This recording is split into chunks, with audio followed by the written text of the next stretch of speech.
Lékó Péter. Esti Sóder ünnepi különkiadást most az RTL Klub.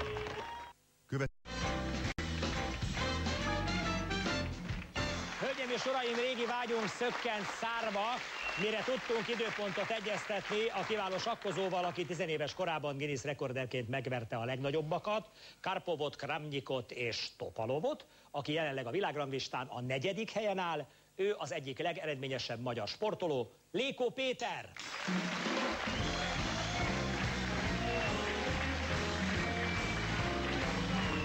Lékó Péter, szevasz! Foglalj helyet! Kérlek szépen, de te most végül is sakkból élsz, profi sakkozó vagy, nem is Magyarországon élsz, hanem azt hiszem részben Németországban. Te hány éves vagy most? 24. 24. Ebből mennyit töltöttél külföldön? Majdnem a felét. Van-e olyan kontinens vagy ország, ahol nem játszottál? Van, Japán. Japánban pont Japán, nem? igen. Hát, mi a baj? Nagyon... Nem sakkedvelők, de? Szeretik, csak nem tudnak. Szeretik, csak nem tudnak. Ez Jó. a probléma. Tehát milyen családból jössz?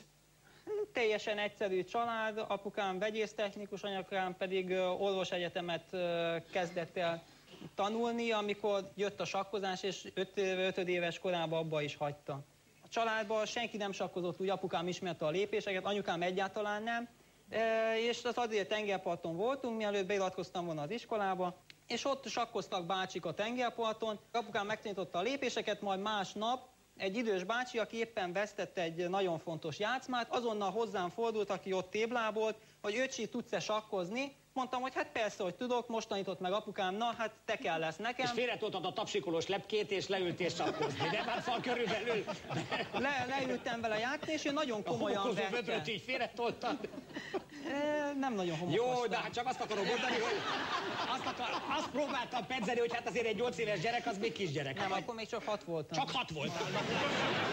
Na mindegy, a lényeg az volt, hogy hatalmas nagy érdeklődés retett ez a mérkőzés számot, hiszen a bácsi elkezdett káromkodni még az előző mérkőzés veresége miatt, úgyhogy folytattuk a küzdelmet, és én legyőztem. Életem egyik első játszmába legyőztem a bácsit, majd bezsebeltem a fagyit, amiben játszottunk, és hát ott óriási nagy hangzavar támadt, a bácsik teljesen kikelt magából, hogy lehet az, hogy egy 6 éves kisfiú is megveri, aki ráadásul most tanult meg sakkozni, hát ez így elképzelhetetlen, és ott javasolták akkor, hogy ha tényleg most kezdtem el, és ilyen ügyesen kombinálgatok, akkor kezdjek el klubba járni.